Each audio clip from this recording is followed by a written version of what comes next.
Discipline is forcing yourself to do what must be done, even when you don't want to. This is the truth most people avoid, but it is the truth that separates success from failure. The title says it clearly, How to Force Yourself to Be Disciplined. Because let's be honest, if you wait until you feel ready, you'll keep waiting forever. If you depend on motivation, you'll always fall short. Discipline is not a choice you make only on good days. It's the decision you make every single day, especially when it feels hardest. Think about it. How many opportunities have you lost because you delayed? How many times has comfort stolen progress from you? This message is not about theory, it's about reality. It's about learning to take control of yourself in the moments when excuses scream the loudest. If you can force yourself into discipline, you can change every area of your life. And that's exactly what you're about to learn. Chapter 1. Face your laziness directly and refuse to negotiate. Discipline is not something you stumble upon. It is not something that arrives at your door one morning with a smile. Discipline is something you must face, something you must confront, and most importantly, something you must force into your life when everything inside of you would rather avoid it. When you feel that pull of laziness, when your body says stay in bed, when your mind whispers that you deserve a break, that is the moment you must stand up and refuse to negotiate. Because if you negotiate with laziness even once, it will win the argument every single time. Laziness never runs out of excuses. Laziness will always have another reason ready. But if you refuse to negotiate, if you take your stand, you begin to build the kind of strength that changes your life. Laziness has a way of disguising itself. It does not always arrive as doing nothing. Sometimes it shows up as scrolling endlessly through your phone.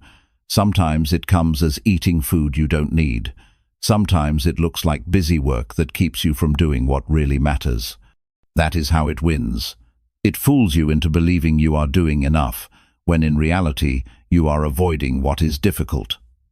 And the truth about life is this: progress is always found in what is difficult. The things that push you, the things that make you sweat, the things that demand your focus, those are the things that shape you into a person of discipline. If you want to become disciplined, you have to learn to see laziness for what it truly is, the enemy of your future. When you wake up in the morning and you feel the weight of the bed holding you down, that is the moment discipline is calling your name. You either answer it or you turn your back on it. But here is the reality. Every time you turn your back on discipline, you strengthen your laziness. Every time you choose comfort over action, you train your mind to obey laziness.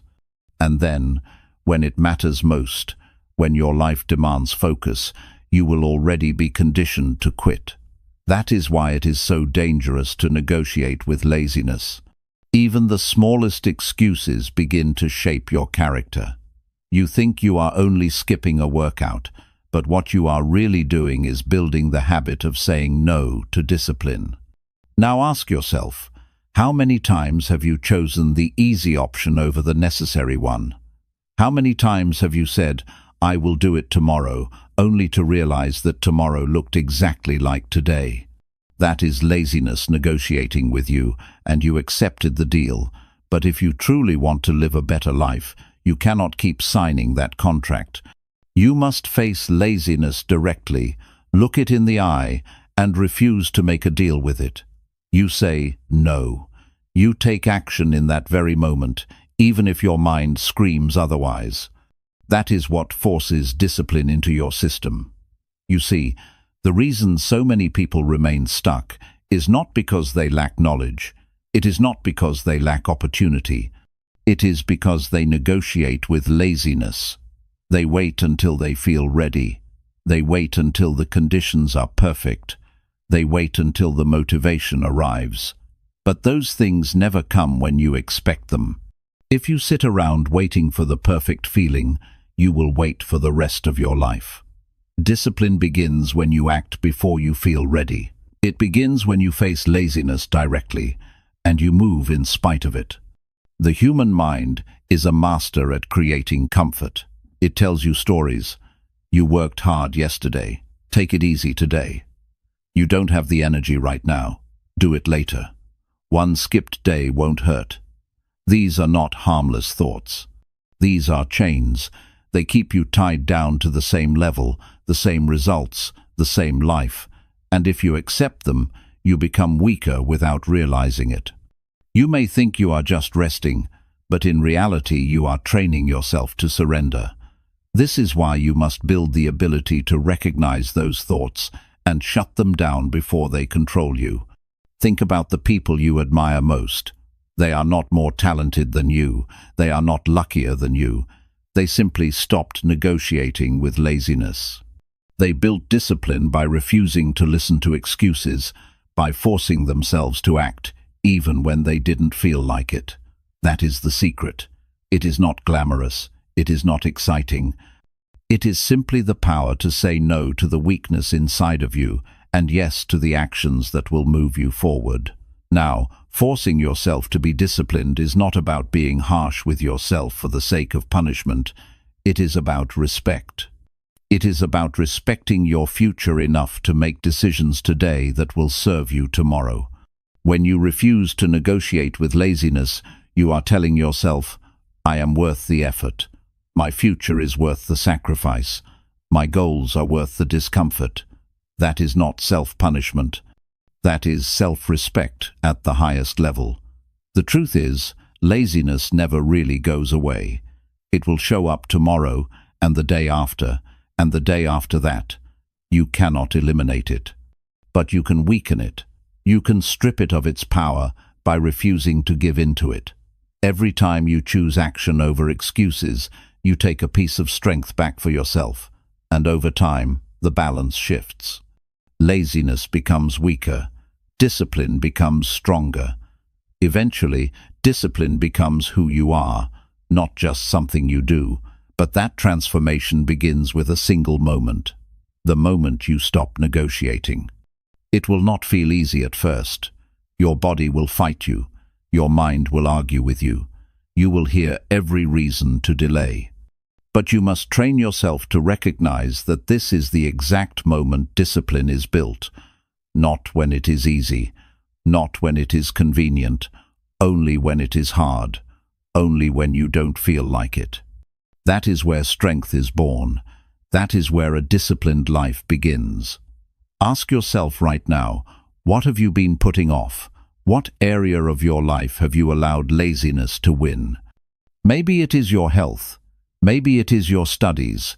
Maybe it is your career. Whatever it is, understand this. The longer you negotiate with laziness, the more you lose time. And time is not coming back. That is the real cost of laziness, not just wasted minutes, but wasted opportunities. So how do you face it directly? You start small. You pick one thing you know you need to do, and you do it immediately. You do not think about it. You do not debate it. You do not ask how you feel. You stand up and you act. That small victory begins to break the pattern. And once you break the pattern once, you can break it again and again and again. That is how discipline is built, through small victories stacked on top of each other until they create a foundation that laziness cannot break. And every time you win against laziness, you gain something more than progress. You gain confidence. You begin to trust yourself. You know that when laziness shows up tomorrow, you will be ready. You will not fold. You will not bargain. You will act. That trust is priceless. Because once you trust yourself, once you know that you will not negotiate with weakness, your life changes in ways you cannot imagine.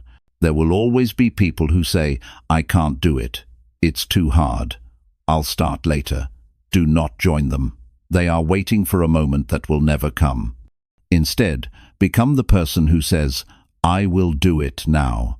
I will act, even when I don't feel like it. I will not negotiate. That person builds a life of freedom, success, and growth. And that person can be you. So remember this. The next time laziness calls, do not answer. The next time it whispers, shut it down. The next time it offers comfort, refuse the deal. Stand firm.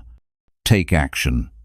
Build your strength one choice at a time. And never forget, the moment you refuse to negotiate with laziness is the moment you force yourself into discipline. And discipline is the path that changes everything. Chapter 2. Take small actions immediately to train instant response. Discipline is not something you build in giant leaps. It is not something that appears one day after a sudden decision.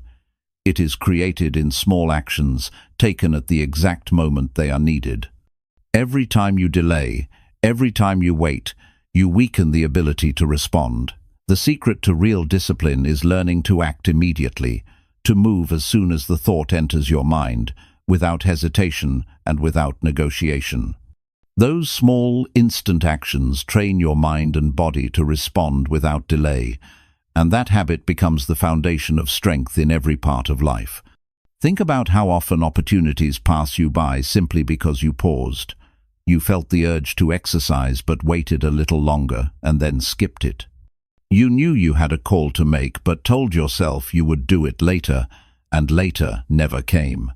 You had an idea to write something down but convinced yourself it could wait, and then you forgot. These small moments do not feel destructive at the time, but they slowly condition you to ignore your own direction. They teach your mind that hesitation is acceptable, and the more you accept hesitation, the weaker your discipline becomes. Now imagine the opposite. Imagine every time you had the thought to act, you moved. You thought of drinking water, so you drank it.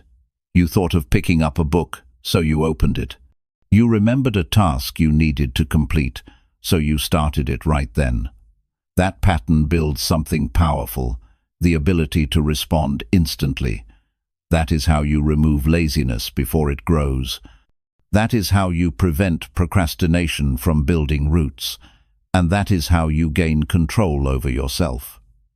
The reason immediate action is so powerful is because the human brain is fast at creating reasons to stop. Within seconds of thinking about doing something hard, your mind creates a list of arguments against it. It tells you you're too tired. It tells you you'll have more energy later. It tells you it's not urgent right now. But those arguments only appear when you wait.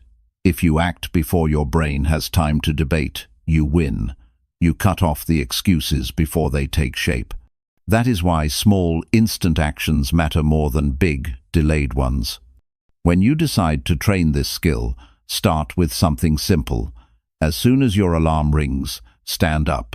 Not after a few minutes, not after checking your phone. Stand up immediately. That is a small action, but it builds a strong lesson. I control my response. Do the same when you remember a small task. Do it right then, even if it takes only 30 seconds. Each time you do this, you reinforce the message that you are a person who acts, not a person who waits. Discipline is not just about grand goals. It is about teaching yourself that your actions follow your decisions. If you decide to do something and then don't, you are teaching yourself to doubt your own word. But if you decide and then act instantly, you are teaching yourself trust. That trust grows into confidence. Confidence grows into consistency, and consistency builds a disciplined life. But it begins with small actions taken immediately. You may think small actions are too insignificant to matter, but they are the seeds of change. When you act instantly on a small task, you train the same mental muscle that will later help you act instantly on bigger challenges. Picking up a book today trains the same discipline that will help you start a business tomorrow. Standing up as soon as your alarm rings trains the same discipline that will help you stay strong under pressure later. You cannot skip the small steps. They are the training ground for the big ones. If you want to test yourself, give this rule a try. When you think of something necessary, count down from 3 and then do it. 3, 2, 1, move. Do not let the thought sit for long. That simple rule removes hesitation. It breaks the habit of waiting, and it forces you to build a new reflex. Act now. Over time, you won't need to count. Your body will move on its own. That is what real discipline feels like, not forced effort, but trained reflex. But here is the truth. You will not always feel like moving instantly. Some days the small action will feel heavier than it should. Some days you will want to delay. That is where training comes in. You are not building a lifestyle where everything feels easy. You are building a mind that acts regardless of feelings. Feelings change. One day you feel motivated, the next day you don't. If your life depends on feelings, you will live inconsistent. But if your life depends on trained response, you will live disciplined. Look at any person who has achieved consistency in their field. They are not waiting for inspiration every day. They trained themselves to act as soon as the decision was made. That is why they succeed. They may not always do it perfectly, but they do it without delay. And the truth is, discipline is not about perfection. It is about consistency of action over time. That consistency is impossible without instant response. You must also understand that waiting does more than waste time. It weakens your self-respect. Every time you delay, you feel the weight of disappointment. You know you should have moved, but you didn't. That small regret builds into frustration, and frustration, if repeated long enough, turns into self-doubt. That is the dangerous cycle of hesitation. But when you act immediately, even on something small, you feel a sense of pride. That pride fuels motivation. That motivation makes the next action easier. And soon, your life is filled with momentum instead of regret. Discipline is not a gift. It is a choice repeated until it becomes natural. And the most powerful way to train that choice is through instant action. When you think of doing something productive, move before excuses arrive. When you feel resistance, step into it quickly before it grows. Every instant action is a reminder that you are stronger than hesitation. The beauty of this approach is that anyone can start it right now. You don't need money. You don't need equipment. You don't need special skills. All you need is the willingness to act as soon as the thought appears. That is available to everyone, and the more you practice, the more natural it becomes. The first time you do it, it may feel uncomfortable. The 10th time, it feels less difficult. The 100th time, it feels automatic. That is how you turn instant action into habit. Think about this. Every person has the same 24 hours. Some build disciplined lives, others waste their days. The difference is not time. The difference is response. Some act immediately. Others wait. Which group do you want to belong to? The answer lies in what you do the moment a decision comes into your mind. If you want a stronger future, stop giving power to hesitation. Start honoring your thoughts with immediate action. When you feel the urge to do something good for yourself, move. When you know a task is waiting, handle it now. When you have the choice to delay or act, choose act.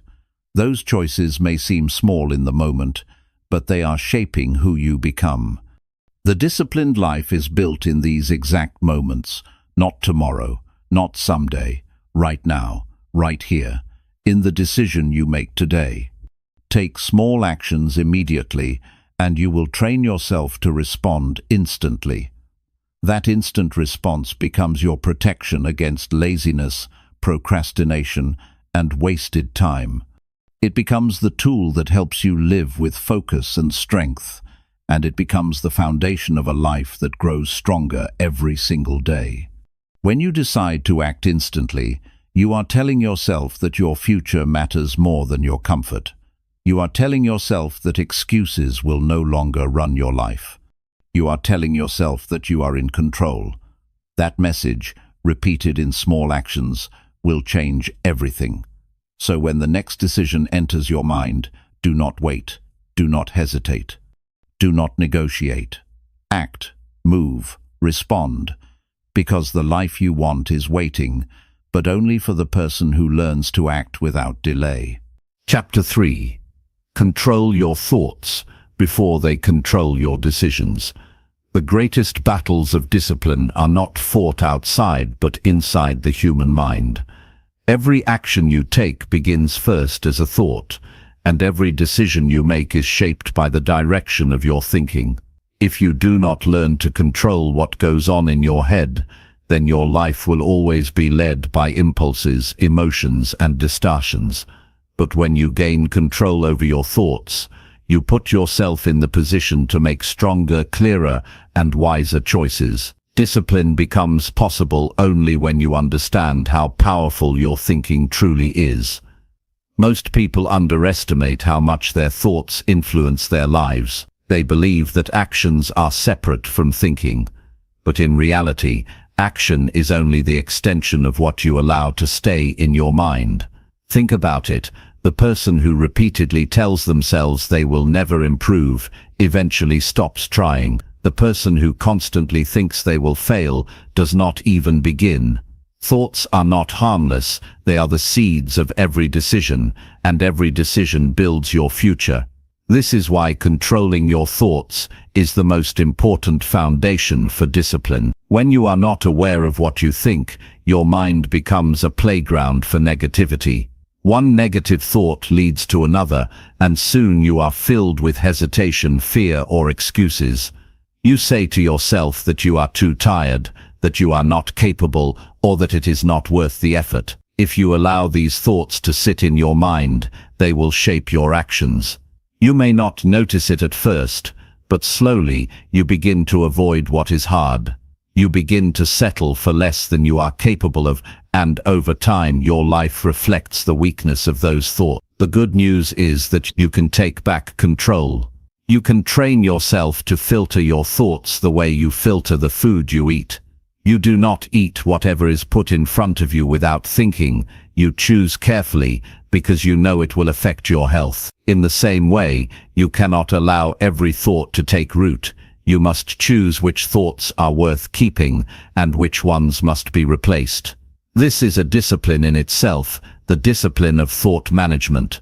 The first step to controlling your thoughts is awareness. Too many people live on autopilot, never stopping to notice what they are thinking. They assume their thoughts are facts, when in reality, most thoughts are simply opinions, interpretations, or echoes of past experiences. If you want to take control, you must learn to stop and examine. Ask yourself, what am I thinking right now? Is this thought leading me forward or holding me back? Is this thought building discipline or destroying it? The very act of asking these questions gives you the power to separate yourself from the thought instead of being controlled by it. The second step is replacement. You cannot simply force a thought to disappear. The human mind does not operate in empty space. If you want to get rid of a destructive thought, you must replace it with a constructive one. If your mind says, "I can't do this," you replace it with, "I may struggle, but I can learn and improve." If your mind says, "I don't feel like starting," you replace it with, "I will begin now," because starting creates momentum. Replacement is not about pretending everything is perfect. It is about directing your mind toward thoughts that build strength rather than weakness. Another important step is to limit the input that feeds negative thoughts. Your environment is constantly shaping the way you think. The news you consume, the conversations you have, the people you spend time with, all of these leave an impression on your mind. If you surround yourself with people who always complain, you will start to think in complaint. If you fill your day with endless entertainment, your thoughts will lean toward comfort instead of growth. Controlling your thoughts also means controlling what you expose yourself to daily. If you want discipline, you must create an environment that feeds your mind with clarity, focus, and direction. One of the strongest tools for controlling your thoughts is reflection. Set aside time each day to examine how your thinking guided your choices. Ask yourself, did my thoughts push me toward my goals or away from them today? Where did I let negativity control my actions? Where did I win the battle in my mind? This habit builds awareness and allows you to make corrections before poor thinking becomes a habit. The more often you reflect, the quicker you catch harmful patterns. Understand this truth: your feelings often follow your thoughts. If your thinking is undisciplined, your emotions will be unstable. You will feel discouraged, overwhelmed, or anxious, not because of circumstances, but because of how you are thinking about them. But when you control your thoughts, your emotions become more stable. You feel capable, strong, and in control. And when your emotions are steady, your decisions improve. This is why controlling your thoughts is not just a mental exercise. It directly affects your energy, your focus, and your ability to follow through. You must also learn to challenge irrational thought. Many times your mind will exaggerate reality. It will tell you the task is too big, that you don't have enough time, that failure is certain. But when you step back, you realize those are not facts, they are fears. Discipline grows when you confront those fears with truth. The task may be big, but it can be broken into steps. You may not feel ready, but you can start with what you have. Failure may be possible, but so is success. Challenging thoughts is how you prevent them from dictating your behavior. Controlling your thoughts is not about ignoring difficulty. Life will always present challenges. It is about choosing how you respond to those challenges in your mind before you respond in your actions. The person who disciplines their thoughts says, "This is difficult, but I can handle it one step at a time." The person who does not control their thoughts says, "This is difficult, so I won't try." Same situation, different thought, completely different outcome. If you want to make this practical, begin by paying attention to the small moment. Notice what you say to yourself when the alarm rings. Notice what you think when you face a hard task. Notice the thoughts that appear when you feel tempted to delay. Then begin the practice of replacing them instantly. Instead of 5 more minutes of sleep, say, "Getting up now strengthens me." Instead of "I'll do it later," say, "Doing it now keeps me disciplined." Instead of "This is too much," say, "I will take the first step." This is how you slowly retrain your mind to work for you instead of against you. Over time, as you win more battles in your mind, you begin to feel stronger. You trust yourself more because you know your thoughts no longer control you. You control them. That trust builds a kind of quiet power. You no longer feel like a victim of your feelings. You no longer let every distraction pull you away. You live with intention. That is the essence of discipline. Living by choice instead of reaction. One of the greatest benefits of controlling your thoughts is that it gives you freedom. People often think discipline is about restriction, but it is the opposite. When your thoughts are clear and directed, you are free from the chaos of impulses and doubts. You are free to decide your own actions instead of being pulled by every feeling. That freedom gives you strength, it gives you peace, and it gives you the ability to move forward consistently, even when life is difficult. The difference between those who stay stuck and those who grow is simple. The ones who stay stuck never take control of their thinking. They let their thoughts run wild, and those thoughts lead them into poor decisions, wasted time, and regret. The ones who grow learn to master the inner dialogue. They choose thoughts that serve them. They replace weakness with strength. And because of that, their actions follow a higher path. From this moment forward, make it your mission to notice your thinking. Treat every thought as a visitor knocking on the door of your mind. Some visitors you welcome in because they bring value. Others you send away because they bring harm. The power to decide who stays and who leaves is yours. When you exercise that power daily, discipline becomes not just an action, but a way of life. Do not wait until your thoughts drag you into poor decisions. Take control at the first moment. Direct your mind before it directs you. Replace weakness with strength, doubt with determination, hesitation with action. This is how you take ownership of your life. And this is how you build the discipline that will carry you to every goal you set for yourself. Chapter 4. Force repetition until your brain accepts new behavior. Human behavior is built on patterns. Whatever you do repeatedly becomes easier to do again. The brain is designed to adapt, and it does not care whether what you repeat is useful or destructive. If you repeat procrastination, it becomes natural. If you repeat excuses, they become automatic. If you repeat strength, that becomes automatic too. The way you rewire your brain for discipline is through deliberate repetition, forcing yourself to do the behavior again and again until it feels normal. At first, it feels uncomfortable, even unnatural, but repetition changes what your brain accepts as familiar. Think about the first time you tried to do something difficult. It felt heavy, awkward, or exhausting. Maybe it was exercising, waking up earlier than usual, or speaking in front of others. The first time is always the hardest. But notice what happens after you repeat it. The difficulty begins to fade, the task feels less foreign, and eventually it becomes a regular part of your life. That shift did not happen because the task changed. It happened because your brain adjusted to the repetition. What was once unusual became routine. The problem for most people is that they quit before that adjustment takes place. They start a new behavior, but when it feels uncomfortable, they tell themselves it is not for them. They expect discipline to feel natural immediately. But nothing feels natural in the beginning. Walking once felt impossible. Reading once felt overwhelming. Driving once felt terrifying. You overcame those things only because you forced repetition until your brain accepted them. The same principle applies to every habit you want to build. Discipline grows when you push past the stage of discomfort and keep repeating. That is the test. The brain is stubborn. It prefers the old patterns. It wants to keep you in what feels safe. When you introduce a new behavior, it resists. That resistance is not a signal to quit. It is a signal that your brain is adjusting.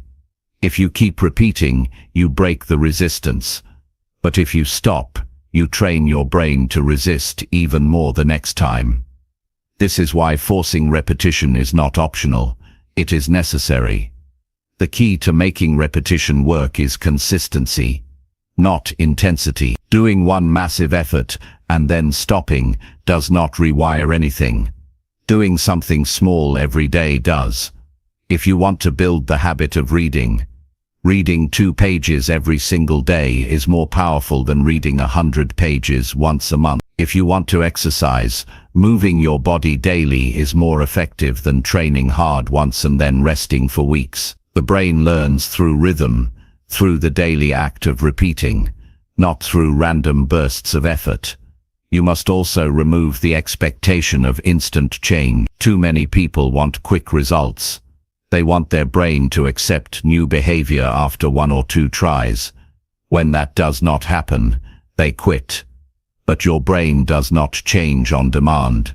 It changes with repetition. That means you must force yourself through the stage where it feels unnatural, through the stage where it feels uncomfortable, until you break through to the stage where it feels automatic.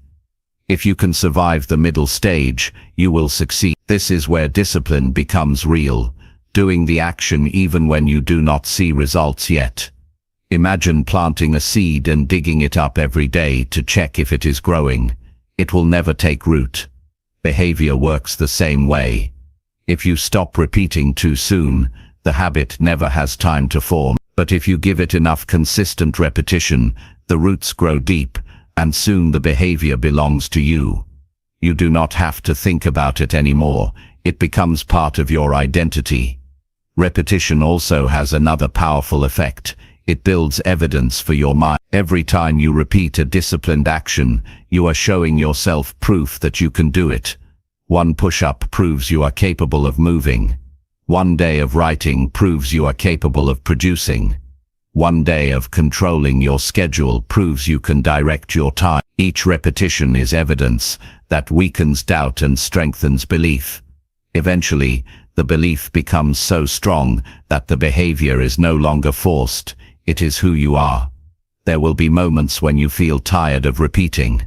That is natural, but those are the exact moments where change is happening the most.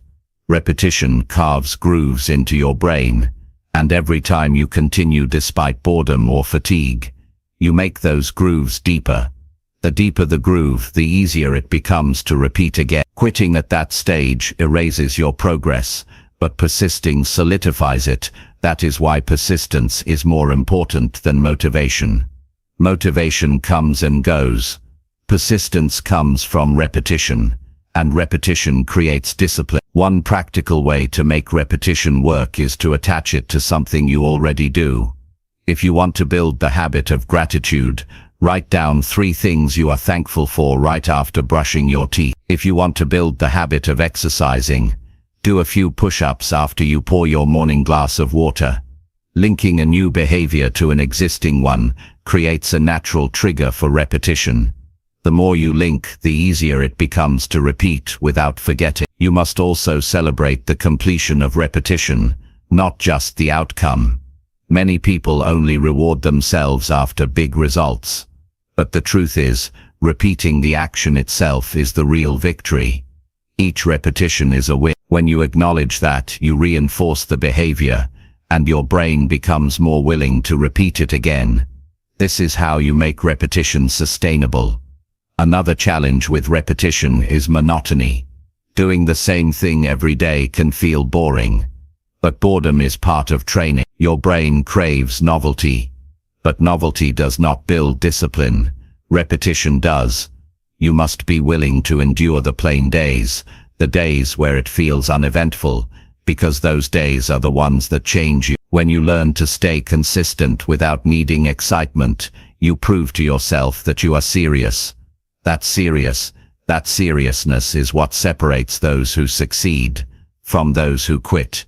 Think about how repetition has shaped your current life. The way you walk, the way you speak, the way you react to stress, all of it came from repetition. You did it enough times until it became automatic. If repetition shaped your old habits, it can shape new ones too. The question is not whether repetition works. It always works. The question is whether you are willing to force it long enough for your brain to accept it. The most powerful part of repetition is when it moves from being something you do to something you are. At first you say, I am trying to be disciplined. After enough repetition, you say, I am disciplined. That shift is not in words, it is in identity. You no longer have to remind yourself every day. You simply live it. But the only way to reach that stage is through forced, consistent repetition. If you want to test yourself, choose one small behavior and commit to repeating it daily for the next 30 days. Do not miss a single day. It could be writing 1 paragraph, drinking more water, or turning off your phone before bed. Force yourself through the discomfort, through the boredom, through the resistance. Watch what happens. By the end of 30 days, your brain will start to accept it as normal. Extend it to 60 days, and it becomes harder not to do it than to do it. That is the power of repetition. You shift the default of your brain. The reason most people never change is not because they lack ability, but because they lack patience with repetition. They underestimate how long it takes for the brain to adapt. They want shortcuts. But the truth is, repetition is the shortcut. It feels slow, but it is the fastest path to change, because once your brain accepts a new behavior, you no longer fight against yourself. You move forward naturally, without constant struggle. That is real freedom. Discipline is not a mystery. It is simply the result of forcing repetition until your brain surrenders to the new pattern. At first, you carry the habit, then the habit carries you. And when that happens, you no longer depend on willpower every day. You depend on who you have become. That transformation is available to anyone willing to repeat long enough. So do not quit at the stage where it feels unnatural. Do not give up when it feels boring. Do not stop when results are not immediate. Keep repeat. Force the behavior again and again, until it feels like part of your identity. That is how discipline is created. That is how lives are changed. And that is the path waiting for anyone who chooses to repeat until the brain accepts the new way of living. Chapter 5. Replace negative self-talk with strict self-direction. The way you talk to yourself is the most powerful influence on how disciplined you become. Every word you repeat in your mind either strengthens you or weakens you. If the voice inside you is full of doubt, excuses, and fear, then your actions will follow that pattern. You cannot live a disciplined life if you let negative self-talk control your decisions. Discipline begins with learning to replace destructive language in your head with strict self-direction. You must speak to yourself like a leader who gives orders, not like a critic who tears you down. Negative self-talk often comes quietly. It tells you that you are not ready. It reminds you of past failures. It whispers that the effort is too much. Most people allow those thoughts to become permanent companions, not realizing that every time they agree with them, they are shaping their future. If you keep telling yourself you are weak, you will live weak. If you keep telling yourself you cannot change, you will not change. The mind follows the words it hears most often, especially when those words come from your own mouth. Strict self-direction is the antidote.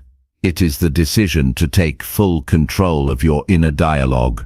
Instead of allowing your thoughts to drift aimlessly, you give them commands. Instead of telling yourself you cannot, you direct yourself to act. Instead of entertaining doubt, you state with clarity what must be done. Strict self-direction is not about pretending everything is easy. It is about refusing to allow weakness in your language. Your words must reflect the standards you want to live by. The reason strict self-direction works is because the human brain responds to clarity. Vague thoughts create hesitation. Clear commands create action. If you tell yourself, maybe I should do this, your body hesitates. If you tell yourself, I must do this now, your body follows. The tone you use with yourself matters.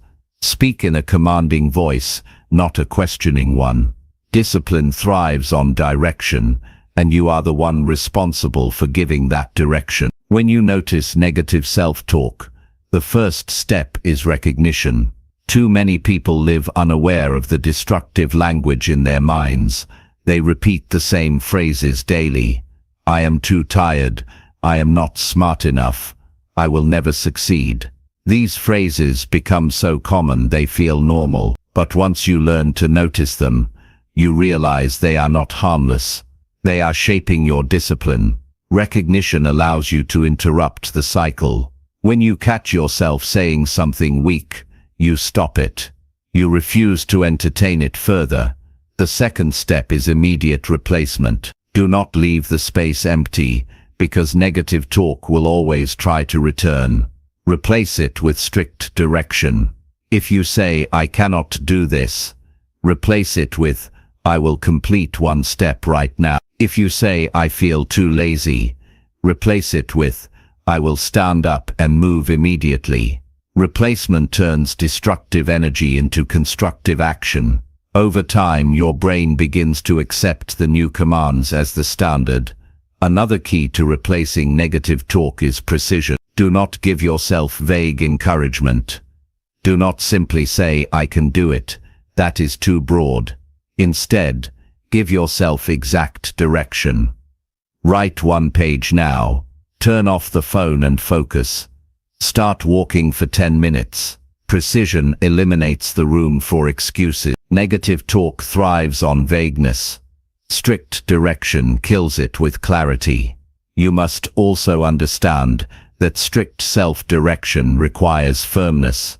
You cannot give yourself soft orders and expect strong results. When your mind says, I don't feel like it, you must respond with authority. Do it now. That tone matters. You are not negotiating with yourself. You are leading yourself. Just as a coach directs an athlete with firm words, you must direct yourself with the same seriousness. If you treat your own words lightly, your actions will be light. If you treat them with seriousness, your actions will follow with strength. Self-discipline grows as you strengthen this inner dialogue. At first, you may feel resistance. The negative voice may push back. It will argue with you, reminding you of every past failure. But the more often you replace it, the weaker it becomes. The voice of strict direction grows louder, and soon it becomes the dominant one. You begin to trust your own words, because they no longer carry excuses, they carry authority. That trust is what builds confidence. It is also important to realize that negative self-talk does not always sound harsh. Sometimes it disguises itself as kindness. It tells you that you deserve to rest when you have not yet worked. It tells you that taking it easy today will not hurt. It tells you that tomorrow will be a better day to start. These thoughts feel comforting, but they are dangerous. They are traps that keep you weak. Strict self-direction cuts through those false comforts with clarity. It says, rest is earned, not given. Do the work first. It says, tomorrow will not be better unless you act today. That is how you protect yourself from the deception of comfort. Your environment will also influence your self-talk. If you spend time around people who constantly complain or lower their standards, their language will echo in your head. You will find yourself repeating their negativity, even when they are not present. That is why you must be careful with the voices you allow around you. Surround yourself with people who speak with clarity, strength, and direction. Their language will influence your own, and your inner dialogue will rise to match it. A practical exercise for replacing negative self-talk is to write down the most common excuses you tell yourself. Look at them clearly. Then, next to each one, write the strict direction that should replace it. For example, I am too tired becomes I will begin for 5 minutes regardless of energy. I will never succeed becomes I will practice daily until I improve. Read those strict directions often, until they become automatic. Each time the old excuse appears, you already have the new command ready. Strict self-direction is not about being unkind to yourself. It is about being honest and firm. Negative talk weakens you because it removes honesty. It exaggerates your limits and hides your strength. Strict direction gives you the truth. You may not feel ready, but you are capable of action. You may not see results yet, but repetition will bring them. You may not be comfortable, but you are strong enough to continue. That honesty may feel harder to hear, but it builds the foundation for discipline. The ultimate goal is to create a voice inside you that you trust completely. A voice that does not give excuses, does not waste time, does not lower standards. A voice that gives clear, firm direction and expects obedience. When you build that voice, you no longer have to rely on temporary bursts of motivation. You no longer have to wait for inspiration. Your own words drive you forward every day. That is when discipline becomes a natural part of your life. Over time you will notice the shift. The negative talk that once controlled your decisions will fade. The strict direction you practice will become automatic. You will wake up and hear yourself saying, "Stand up now." You will face a task and hear yourself say, "Start immediately." You will feel resistance and hear yourself say, "Do not stop until it is finished." That inner dialogue will guide you with power. It will feel like having a strong leader inside you, and that leader will always push you toward growth. Every disciplined person you admire has built this skill. They did not silence negativity by accident. They replaced it with strict direction, daily until it became second nature, and you can do the same. It requires awareness, replacement, precision, and firmness. It requires daily practice. But once you build it, you will never again be at the mercy of destructive self-talk. You will live with clarity, and your discipline will carry you forward regardless of how you feel. From this day forward, decide that your inner dialogue will serve you, not harm you. Stop giving space to negative self-talk. Replace every weakness with a command. Speak to yourself as a leader, not as a victim. Direct yourself firmly toward action, and never forget, the words you repeat to yourself each day are shaping the discipline that defines your future. Chapter 6.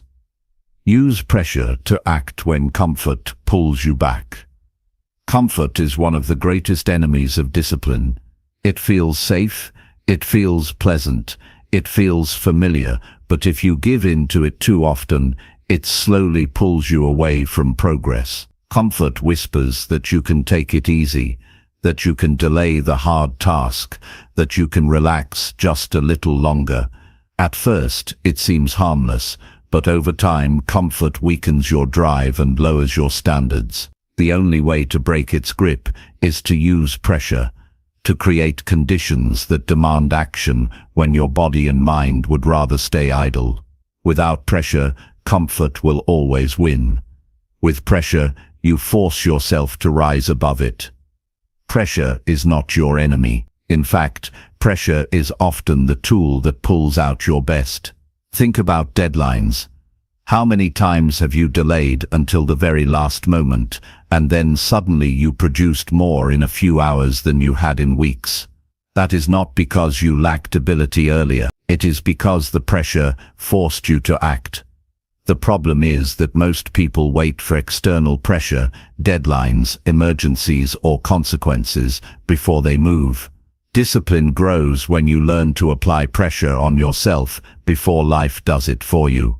The truth is, comfort has no urgency. It convinces you that tomorrow is just as good as today. It convinces you that nothing terrible will happen if you delay. That is how it keeps you stuck. Pressure creates urgency. Pressure tells you the time is now, not late. When you use pressure correctly, you leave no room for comfort to slow you down. You create a system where action is not optional, where movement is the only choice.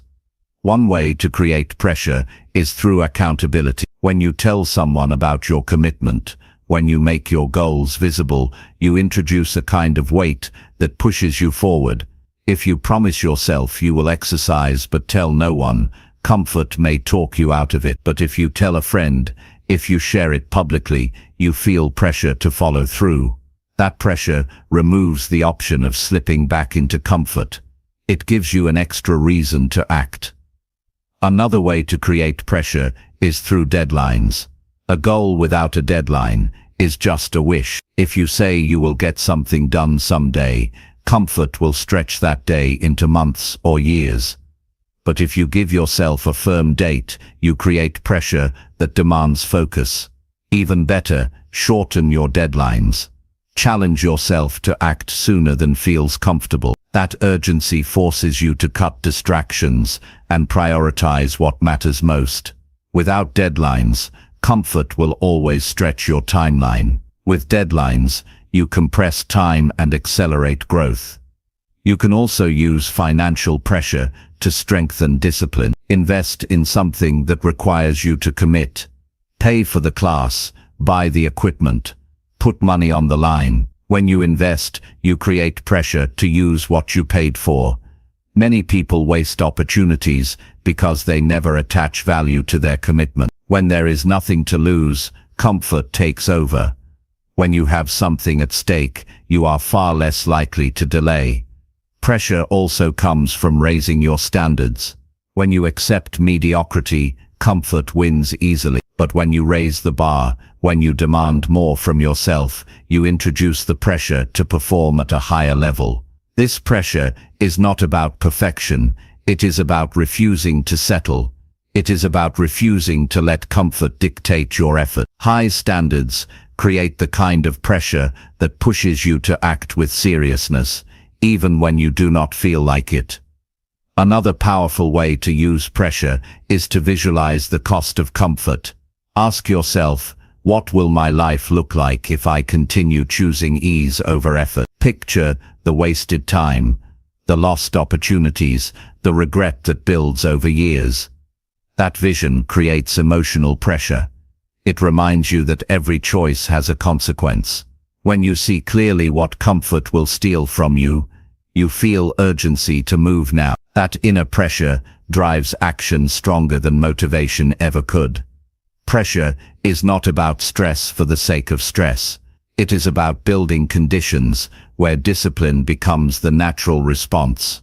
Comfort will always try to slow you down, but pressure creates a force stronger than comfort. It directs you to act before you are tempted to delay. It tells you there is no later, only now. That habit of creating pressure builds resilience. It trains your mind to act even when comfort pulls hard. You must also learn to use pressure in moments of weakness. When you feel yourself drifting toward comfort, stop and give yourself a strict command. Speak with authority. Do it now, no delay. The firmness of those words creates instant pressure. It leaves no space for negotiation. That pressure pushes you forward in the exact moment you are most vulnerable to comfort. Without that firmness, you slip back into delay. With it, you build a record of victories against comfort. One overlooked form of pressure is responsibility. When others depend on you, you cannot afford to choose comfort. Responsibility forces you to rise. Think about parents who sacrifice for their children, workers who push through exhaustion to provide, leaders who carry the weight of their team. They act not because they always feel motivated, but because responsibility creates pressure that leaves no room for laziness. You can use this principle in your own life by taking on commitments that require your discipline. When someone else relies on you, comfort becomes a weaker option. It is important to understand that comfort will never disappear. It will always invite you to rest longer, to relax sooner, to wait a little more. You cannot eliminate that pull, but you can overpower it with pressure. Comfort is gentle, pressure is firm. Comfort whispers, pressure demands. The one you choose to listen to determines the direction of your life. If you want to test yourself, put deliberate pressure on your day. Give yourself strict timelines. Remove the easy options. Announce your commitments to others. Place yourself in environments where excuses are not possible. Each time you do this, you strengthen the muscle of discipline. You train yourself to act under pressure instead of shrinking under it. Over time, pressure stops feeling like stress. It feels like structure. It feels like the system that keeps you strong when comfort tries to weaken you. Remember, some of your greatest achievements will come when you place yourself under conditions that leave no choice but action. Comfort cannot exist where pressure is present. If you rely on comfort, your life will shrink. If you rely on pressure, your life will expand. You will grow stronger, more reliable, and more disciplined with every decision. From this moment on, stop waiting for external forces to pressure you. Create that pressure yourself. Decide on strict deadlines. Announce your commitments. Attach value to your action. Demand more from yourself than you currently accept. Use responsibility to keep yourself accountable. Remind yourself of the cost of staying comfortable. Each of these creates pressure that forces action. And when comfort calls you back, when it tells you to delay, when it tempts you with ease, answer it with pressure. Tell yourself, firmly, that action is required now. Move without hesitation. Choose progress over ease. That repeated decision builds the life of discipline you want. It is not easy, but it is possible. And every time you use pressure to defeat comfort, you prove to yourself that you are capable of far more than you Chapter 7